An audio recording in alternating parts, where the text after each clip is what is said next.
ലെബനനിൽ വെടിനിർത്തൽ കരാർ പ്രാബല്യത്തിൽ വന്ന് മണിക്കൂറുകൾക്കുള്ളിൽ വീണ്ടും ആക്രമണം.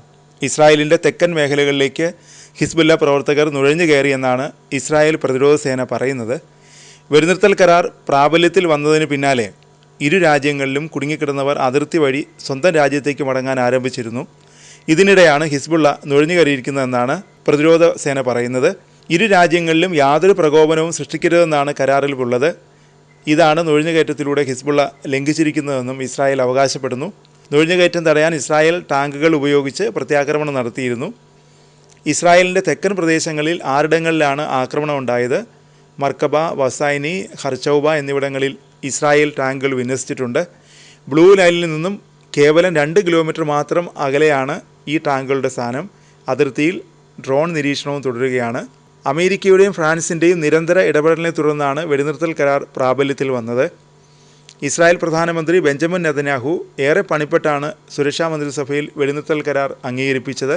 60 ദിവസത്തെ വെടിനിർത്തൽ പദ്ധതി പ്രകാരം ഹിസ്ബുള്ള തെക്കൻ മേഖലയിൽ നിന്ന് പിൻവാങ്ങി ലിറ്റനി നദിയുടെ വടക്കോട്ട് മാറണമെന്നും പറഞ്ഞിരുന്നു. ലെബനൻ അതിർത്തിയിൽ നിന്ന് ഇസ്രായേൽ സൈന്യത്തെ പിൻവലിക്കാനും ധാരണയായതാണ്. ലെബനനിൽ വെടിനിർത്തൽ പ്രാബല്യത്തിൽ വന്നെങ്കിലും അതിർത്തി പ്രദേശങ്ങളിലേക്ക് മടങ്ങാൻ താമസക്കാർക്ക് ഇസ്രായേൽ നിയന്ത്രണം ഏർപ്പെടുത്തുമെന്നാണ് മറുപക്ഷത്തിൻ്റെ വാദം. 14 മാസം നീണ്ട ആക്രമണത്തിനാണ് വെടിനിർത്തലിലൂടെ താൽക്കാലിക പരിഹാരമായത്. അതാണ് ഇപ്പോൾ ലംഘിക്കപ്പെട്ടിരിക്കുന്നത്.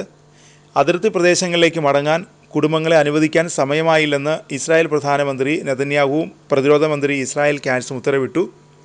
തെക്കൻ ലെബനനിൽ ഇസ്രായേൽ സേന നിലയുറപ്പിച്ച ഭാഗങ്ങളിൽ പ്രവേശിക്കരുതെന്നും ഒഴിഞ്ഞു പോകാൻ ഉത്തരവിട്ട ഭാഗങ്ങളിലേക്ക് പൗരന്മാർ മടങ്ങരുതെന്നുമാണ് നിർദ്ദേശം. ദക്ഷിണ ലെബനൻ അതിർത്തിയിൽ നിന്ന് ഏതാനും പേരെ ഇസ്രായേൽ പിടികൂടിയതും വെടിനിർത്തൽ കരാർ പ്രതീക്ഷകൾക്ക് തിരിച്ചടിയായി. ദക്ഷിണ ലെബനനിലെ അതിർത്തി സുരക്ഷ ലെബനൻ സൈന്യവും UN സമാധാന സേനയും ഏറ്റെടുക്കും. US പ്രതിനിധി ബെയ്റൂത്തിൽ ക്യാമ്പ് ചെയ്ത് ഇരുപക്ഷവുമായി ആശയവിനിമയം തുടരുകയാണ്. പലസ്തീൻ പോരാളികൾക്കൊപ്പം ചേർന്ന് അധിനിവേശത്തിനെതിരായ പോരാട്ടം തുടരുമെന്നാണ് ഹിസ്ബുള്ള നേതൃത്വം പ്രതികരിച്ചത്.